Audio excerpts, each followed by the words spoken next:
The Director Series is made possible in large part by our generous supporters on Patreon.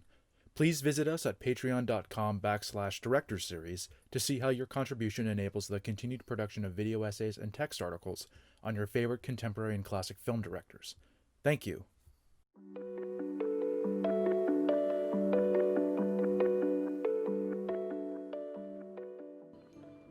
The prospect of telling a story set in another era is difficult enough, be it technical, budgetary, or an authenticity standpoint. It's harder still to make these stories feel relevant to modern audiences, especially when the era in question is anything before the 20th century. Despite a filmmaker's best efforts, all too often these period pieces get bogged down in the tiny historical details only to find themselves reduced to mere pageantry, a steady parade of lavish costumes and ornate backdrops that admittedly makes for eye-popping cinema, but lacks anything in the way of emotional substance. This is not the case with Coppola's third feature, Marie Antoinette. Released in 2006, the film possesses an immediacy and power that recontextualizes the past in the pop culture parlance of our present. Easily one of Coppola's most ambitious projects, and most underappreciated, Marie Antoinette challenges our most deeply held preconceptions about period storytelling, and proves that a director needn't be a slave to the tiny details if he or she can still tap into the story's emotional truths. Coppola initially intended for Marie Antoinette to follow the Virgin Suicides. However, her relative inexperience as a filmmaker at the time made for an unwieldy writing experience. She grappled with the intimidating scope of the subject matter, as well as the varying portraits of the last Queen of France that historians and artists have painted over several centuries. To overcome her writer's block, Coppola set Marie Antoinette aside and began work on Lost in Translation instead. The success of that film eventually gave Coppola both the inspiration and the artistic momentum to finally embark on Marie Antoinette, setting it up at American Zoetrope Studios. The third film in any given filmography typically finds directors flexing their muscles and aiming high, and Coppola's Marie Antoinette is no different. Armed with the confidence gained from her two previous successes, Coppola set out to tell at once both her most epic and most intimate story yet, rendered in a stunning blend of candy-coated colors and sumptuous scenery. One of the most impressive aspects of Marie Antoinette is that Coppola and her producing partner Ross Cass managed to obtain special permission from the French government to shoot entirely within the hallowed halls of Versailles Palace, a masterful producing coup the likes of which we're unlikely to see again anytime soon. The gilded seat of the French monarchy hasn't changed very much since 1768, which gives Marie Antoinette an unrivaled authenticity and sense of place.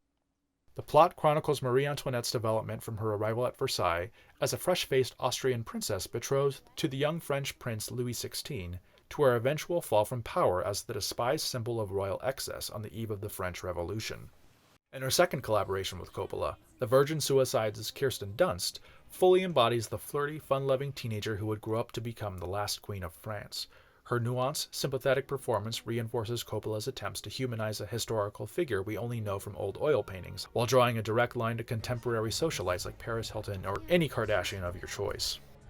The first act of the film finds Marie Antoinette adjusting to life as a French royal, which apparently involves consuming an endless series of decadent luxuries. She fulfills her initial duties by marrying the meek, effete French Prince Louis XVI. As played by Coppola's cousin Jason Schwartzman, the young man seems utterly uninterested in his new bride, which understandably complicates her efforts to produce an heir. She ultimately prevails, becoming a beloved figure throughout France for her youthful rebelliousness, a trait that doesn't quite go away even when she becomes queen. Unfortunately, the sun is not destined to shine on their reign for long. The combination of her decadent spending and his unwavering insistence on co-funding the American Revolution earns them nothing but violent contempt from the French working class. The daily economic hardships suffered by their subjects seem a world away from the gilded halls of Versailles. That is until the rabble show up on their doorstep to demand not only the end of the French monarchy, but their heads as well. The tragic story of France's final monarchy is told with the assistance of an inspired supporting cast, each portraying an actual historical figure with similar postmodern flair. The late Rip Torn plays King Louis XV as a well-respected ruler, if not a little pervy, while Asia Argento slithers around the palace as a slinky mistress. SNL alum Molly Shannon is well suited to her character as a gossipy noblewoman, as is Steve Coogan as Marie Antoinette's lifelong counselor, Ambassador Mercy. Jamie Dornan's performance as the smoldering Count Axel Fersen, with whom Marie Antoinette initiates a secret love affair, foreshadows his high-profile appearance in the 50 Shades franchise. A few other familiar faces stand out, like Danny Huston as Marie Antoinette's reassuring older brother, the Emperor Joseph II, and a baby-faced Tom Hardy as a stoic soldier named Romant. And last but not least, no conversation in Marie Antoinette would be complete without mention of Mops the Pug, whose masterful turn was recognized with the Cannes Film Festival's unofficial Palme d'Or Award. Marie Antoinette owes a clear debt to the visual style of directors like Terrence Malick and Stanley Kubrick, whose 1975 masterpiece Barry Lyndon haunts nearly every frame. Lost in translation cinematographer Lance Accord returns, shooting once again in the 1:85:1 aspect ratio on 35mm film.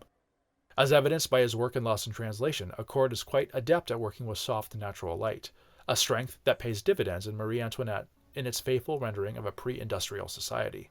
The use of lens flares, especially in the sequences where Marie Antoinette retreats to her small villa in the country, infuses Coppola's story with a modern, casual flair that evokes our heroine's bubbly interior state. The film's camera work leans into the regal nature of its setting, highlighting Marie Antoinette's increasing alienation from the royal court with formal locked-off compositions, steady dolly shots, and slow zooms. Coppola even finds an opportunity to incorporate her signature shot, mounted on the side of a car, looking in on a character sitting in the back seat. Since there were no cars in 18th century Versailles, Coppola simply swaps in a horse-drawn carriage. It may be a simple substitute, but it nonetheless reinforces her attempts to humanize the figure of Marie Antoinette in the cultural parlance of our time. The use of the real halls and ballrooms of Versailles injects every frame with a palpable sense of history and grandeur, but returning production designer K.K. Barrett ably conveys a postmodern pop edge by providing fabulously ornate costumes, furnishing, and food in searing pastel colors like baby blue, hot pink, and seafoam green. A sense of decadence and luxury pervades every lingering close-up of Marie Antoinette's material riches. Coppola even goes so far as to personally enlist legendary fashion designer Manolo Blahnik to provide the queen's endless supply of heels. Rather than adhere to a strict temporal authenticity, Coppola and Barrett lean heavily into the film's anachronistic elements. Critics tended to fixate on the audacity of their refusal to adhere to historical authenticity, which extended to Coppola's use of 80s pop, shoegaze, and punk tracks on a soundtrack that would traditionally be comprised of Baroque classical compositions by Vivaldi, which, admittedly, Coppola does include to great effect.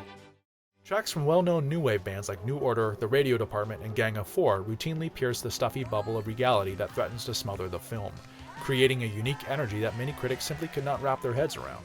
In decrying Coppola's vision by fixating on her decision to include anachronistic elements in music, they unwittingly prove that they missed the point entirely. And not just of the film, but art itself. The world of 18th century Versailles might seem totally alien to someone living in the 21st, but Coppola's use of modern touches allows her to transcend the time barrier and give us a direct line of emotional access to our character's fundamental humanity. We can see ourselves in Marie Antoinette's youthful misadventures, and as such, the film is exceedingly more vibrant and relevant to our time than others of its ilk. The life story of Marie Antoinette provides ample opportunity for Coppola to further explore her key thematic fascinations. Like the ill-fated Lisbon sisters in The Virgin Suicides, Marie Antoinette has little agency of her own. She's expected to adhere to a set of behavioral traits and customs that stifles her individuality. She's a kept woman, only coming into her own when she starts expressing herself and upending the court's antiquated perception of how a queen should act. The air of mystique that surrounds Coppola's female protagonists reaches something of an apex in Marie Antoinette, finding a palpable charge in the eponymous queen's transgressive femininity. She remains an elusive figure to those around her, even those as close as her own husband, and it's precisely that unknowable quality that draws people to her like a magnet. They're all trying to figure out the mystery of her inner life. Dunst plays Marie Antoinette with the same kind of emotional detachment that defines most of Coppola's female protagonists, as a detachment rooted in loneliness. By virtue of her Austrian background, she is a stranger in a strange land. She's eternally set apart from everyone else, exiled into her own interior state. Roger Ebert perhaps said it best in his review. This is Sofia Coppola's third film centering on the loneliness of being female and surrounded by a world that knows how to use you, but not how to value and understand you. Just as Marie Antoinette is an inward-looking film about a historical figure, so too is it an intensely personal film on Coppola's part. The film's extreme attention to detail in its costumes, and the narrative purpose thereof, echoes Coppola's own association with the fashion world, but that's merely the tip of the iceberg. Her background as a socialite and child of privilege allows her to more fully empathize with her heroine's plight. As such, Marie Antoinette marks something of a turning point in the artistic character of Coppola's filmography. Beginning here, we see the director really begin to embrace her background as the daughter of a cinematic titan. Growing up Coppola no doubt meant a childhood of frequent exposure to fine art and fine wine, but it also meant being born with a pre-established air of pseudo-celebrity. She very easily could have become another Paris Hilton, but instead she exploits that familiarity with the world of empty celebrity, and our obsession thereof, to give her work an added layer of thoughtfulness and relevance, especially in the context of Marie Antoinette's endless pageant of manners, customs, and decadence. A vision as bold as Coppola's is bound to beget equally bold reactions, and Marie Antoinette certainly received its fair share, on both sides of the aisle. Critics famously booed the film after its Cannes premiere, yet it also ran in contention for the festival's highest honor, the Palme d'Or. Domestic reviews were similarly mixed, with the audience that made Lost in Translation such a runaway success largely staying away. In the end, the film grossed only $60 million over its $40 million budget. Still, Marie Antoinette's inherent charms did not go unnoticed. Many critics responded quite favorably to Coppola's revisionist take on the French monarchy, placing lavish praise on its Oscar-winning costume designs in particular. Marie Antoinette was released at the height of the aughts prestige picture bubble, shortly before it popped, along with the world economy, in 2008. In the years since, the film seems to have only grown in appreciation.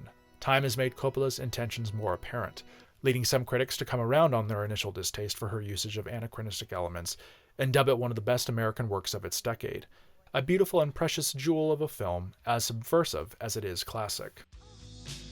With 3 feature films under her belt and command of her craft firmly in hand, Coppola had proven the excellence of her debut was no fluke. Future success, however, was not guaranteed, even with the added benefit of her famous last name. A great challenge now lay ahead, born of the implosion of the mid-budget prestige bubble and the studio system's complete abdication from anything that didn't come with a built-in audience.